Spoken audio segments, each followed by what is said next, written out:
ఈ స్టైలిష్ విలన్గా కనిపించబోతున్న జేడి చక్రవర్తి గారిని మాట్లాడవలసిందిగా రిక్వెస్ట్ చేస్తున్నాము. అందరికీ నమస్కారం అండి. పవన్ నాకు ఇప్పుడే అయ్యో నాకు ఒక కాంప్లిమెంట్ ఇచ్చాడండి పవన్ రాగానే. నేను ఇప్పుడు అక్కడ కూర్చుంది మాట్లాడింది తనకి చాలా నచ్చిందిట. అంటే పద్ధతిగా మాట్లాడమని చెప్పాడు ప్రొడ్యూసర్ కదా. వెల్, యాక్టర్గా అండి అందరికీ మనకి కొలబద్ద, అట్లీస్ట్ మా యాక్టర్స్ అందరికీ కొలబద్ద మన అందరికీ కమల్ హాసన్ గారండి. ఆయన చేసిన వేషాలు నాకు తెలిసి సినిమా వరల్డ్ హిస్టరీలో ఎవరు చేయలేరు, చేయబోరు. కానీ ఈ సినిమాలో I think as a character చెప్తున్నాను, యాక్టర్గా ఆయన కాలుగోటి పనికిరాను నేను. యాజ్ అ క్యారెక్టర్ ఆయనకి లేని రాని అదృష్టం నాకు దీంట్లో వచ్చిందని నేను ఫీల్ అవుతున్నాను అండి. This is that kind of a character అండి, అటువంటి క్యారెక్టర్ అది. చాలా అంటే ఈ క్యారెక్టరు ఫస్ట్ హాఫ్కి సెకండ్ హాఫ్కి ఇంతకన్నా నేను చెప్తే వీళ్ళు ఇద్దరు వచ్చి కొడతారు వెనకాల నుంచి నన్ను. ఈ వేరియేషన్స్ ఏవైతే ఉన్నాయో అండి, ఐ థింక్ అది ఇంతకన్నా నేను ఈ నా క్యారెక్టర్ గురించి చెప్పలేను.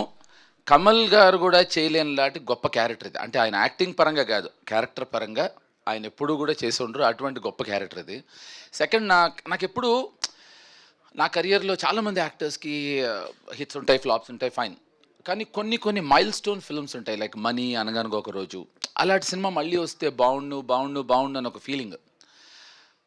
ఐ థింక్ ఎర్ర డ్రెస్ వేసుకునే జ్యోతి మీద after such a long time చంపేద్దాం అనుకున్నారా? లేదు, ఇంకా ఎక్కువ మాట్లాడతాను దాని గురించి. నువ్వు ఆగి జ్యోతి, నీకు నా సంగతి తెలీదు.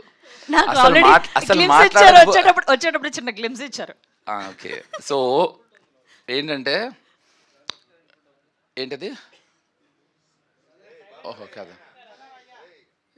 జ్యోతి గురించి మాట్లాడుతున్నాను, అదేనా వినండి. ఎందుకయ్యా డిస్టర్బ్ చేస్తారు? GPS గురించి తర్వాత విందాం, జ్యోతి గురించి మాట్లాడదాం కొంతసేపు. సో నాకు మనీ, అనగనగో రోజు like kind of a film మళ్ళీ వస్తే అలాంటి మైల్ స్టోన్ ఫిల్మ్ అని ప్రతి యాక్టర్కి ఉంటుంది కదా. అలాంటి సినిమా అంటే ఆ సినిమానే కాదు, అలాంటి సినిమా నాకు తెలిసి నా కెరియర్లో Gayapadda Simham is that one film which I think I'm very lucky. నాకు మళ్ళీ ఒక మనీ, అనగనగో రోజు ఎలా అయితే ట్రెండ్ సెట్టింగ్ ఫిల్మ్సో, I'm very sure this is that.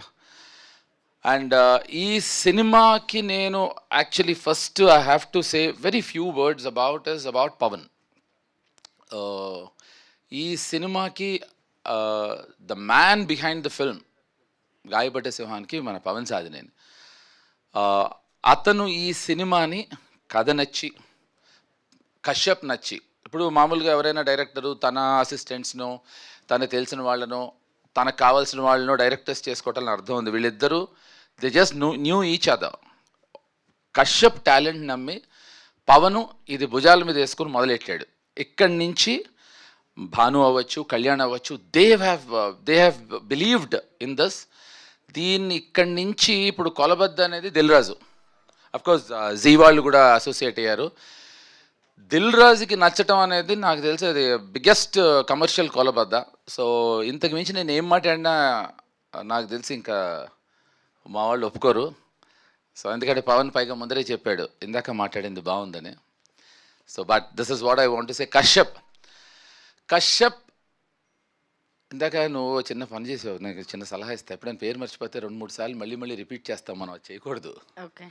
అసలు ఒకసారి మిస్టేక్ చేస్తే వదిలేయాలి. అది సార్ నాకేంటంటే పేర్లు మర్చిపోవడం అనే పెద్ద మతిమరుపు ఉంది సార్. అది పావని నేనేం చెప్తున్నానంటే, ఓ సారీ ఓకే. సో కశ్యప్కి అందరూ అంటూ ఉంటాం కదా, మామూలుగా మన తరుణ్ అవ్వచ్చు, పవన్ అవ్వచ్చు, ఎవరైనా భాను కానీ కళ్యాణ్ గారు ఎవరైనా చెప్పినప్పుడు ఒక పెక్యూలియర్ కైండ్ ఆఫ్ టైమింగ్ ఉందని. అది మీకు అసలు ఐడియా లేదండి. ఈ అబ్బాయి కస్ప్ ఆఫ్ జంజాల్ గారు అండ్ నాకు తెలిసి క్రేజీ మోహన్ అని ఒక ఎక్స్ట్రాడినరీ రైటర్ ఉండేవారు తమిళ్లో. ఇదొక విచిత్రమైన టైమింగ్ సెన్స్ అండి అతనిది, ఆ హ్యూమర్ కానీ మేకింగ్ కానీ. So I think he is going to come with something very innovative and interesting. And idoka 100% this will be definitely a new kind of comedy. And ante humor బాడీతో చేసే comedy కాకుండా sense of humour, timing, దాంతో చేసే ఒక అద్భుతమైన timing ఉన్నవాడు. ఇది purely directors film అండి, 100% directors film. ఎందుకంటే దీంట్లో పవన్ సాధినేని ప్రొడ్యూసరు, తరుణ్ భాస్కరు డైరెక్టరు, తను డైరెక్టరు, తిను డైరెక్టరు, అనీష్ కురవెళ్ళ డైరెక్టరు, మా కెమెరామెన్ డైరెక్టరు, నేను డైరెక్టరు, ఇంకెవరున్నారు అబ్బాయి, మా Bhanu director, Kalyan director, Vijay director, మా ప్రొడ్యూసరు. సో ఇది డైరెక్టర్స్ ఫిల్మ్ అండి. ఇంతమంది ఉన్నా మమ్మల్ని అందరినీ నోరు మోయించి తనకు కావాల్సినట్టే చేయిస్తాడు, చేయించుకుంటాడు. So I think this is what I want to say and nothing more than that. But last but not the least, Pavan, I really think it is your thought process of taking it forward. తన నమ్మకం అండి కేవలం. ఇవాళ రోజున ఇది ఇంత బాగా వచ్చింది అంటే I would give the entire credit to Pavan and definitely to Kashyap and the producers. Thank you అండి, thank you so very much. Tattoo గురించి చెప్తానన్నారు.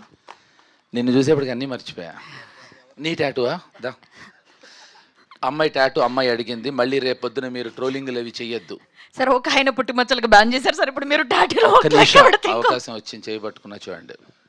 ఇది డాడ్ దూరం ఉంటే బెటర్, ఫాదర్ పేరు వేసుకుంది. Anyway thank you. ఆ టాటూ గురించి నువ్వు అడిగితే చెప్తా. మీ టాటూ గురించి, నా టాటూ గురించి, మన ఇద్దరి గురించి. నువ్వు నన్ను అలా అనక్కు, అది నేను అది అయిపోగలను, నీకు వద్దు, చేసేయగలను. ఓకే, నెక్స్ట్ మీ టాటూ గురించి. టాటూ గురించి దీంట్లో ఇందాక కశ్యప్ చెప్పాడు కదా, ఇలాంటి సినిమాలు అయితే బాగుంటాయి అని. అలాంటిది టాటూకి, ఈ సినిమాకి ఒక అంటే పార్ట్ 1 కూడా చేసేయచ్చు నా టాటూతో. నిజం, ఐఎమ్ నాట్ కిడింగ్. సో దీంట్లో ప్రతి క్యారెక్టర్కి కొన్ని న్యూయాన్సెస్ ఉంటాయి. నా క్యారెక్టర్ మాత్రం అదొక్కటి చెప్పచ్చు. నేను విచిత్రమైన క్యారెక్టర్ నాది. నా క్యారెక్టర్కి ఫస్ట్ నేను ఎంటర్ అవ్వగానే చూడంగానే నా ఫోటోకి దండేస్తుంది. అది మనసులో కోరిక, లేకపోతే అలా అయితే బాగుంటుందనా అని అంటే నేనే కన్ఫ్యూజ్ అయ్యాను కశ్యప్కి. కానీ దాని వెనకాల ఒక కథ చెప్పాడు. సో ఐ థింక్ అది నా టాటూకి, నా ఫోటోకి, దండకి ఉండే relationship. Okay sir, thank you so very much. చాలా అద్భుతంగా ఉంది మీ గ్లిమ్స్. ఏంటి ఇంతే మాట్లాడమని చెప్పాడు పవన్ నన్ను. లేదు సార్, ఇవాళ మీది కదా గ్లిమ్స్, అంతే మాట్లాడమన్నాడు. మీకోసమే ఇవాళ. నాకు అక్కడ కూర్చుని వార్నింగ్ ఇస్తున్నాడు. ఓకే, నేను ఏం చెప్పను. ఓకే సార్, అంటే చాలా పెద్ద మాటే చెప్పారు. కమల్ హాసన్ గారు కూడా ఇటువంటి పాత్రలో ఎప్పుడు కనిపించలేదు. క్యారెక్టర్, ఎస్, దీన్ని నేను జ్యోతి మై స్వీట్ హార్ట్, నేను ఏం చెప్పానంటే కమల్ హాసన్ గారు అద్భుతం, ఆయన కాలిగోటికి పనికిరాను, ఆయనకి ఇటువంటి క్యారెక్టర్ వేసే అవకాశం రాలేదు, అది నా అదృష్టం అని చెప్పాను. అదే సార్, మా వాళ్ళు నేను చెప్పినట్టుగా రాసుకుంటారు అనమాట, నేను అది చెప్తున్నా. అప్పుడు మీ వాళ్ళు ఏం చెప్తారు? ఇప్పుడు బాగా కవర్ చేశాను కదా సార్, అప్పుడుతో పోలిస్తే. మీరు రాసుకోండి, ఈ అమ్మాయి రాసుకుంది నాతో ఎక్కువ కాలం అంటే అదే అయిపోతా నేను. ఈరోజు ఈవెంట్ అంతా వదిలేసి ఇది ఒక్కటే రాసుకుంటారు.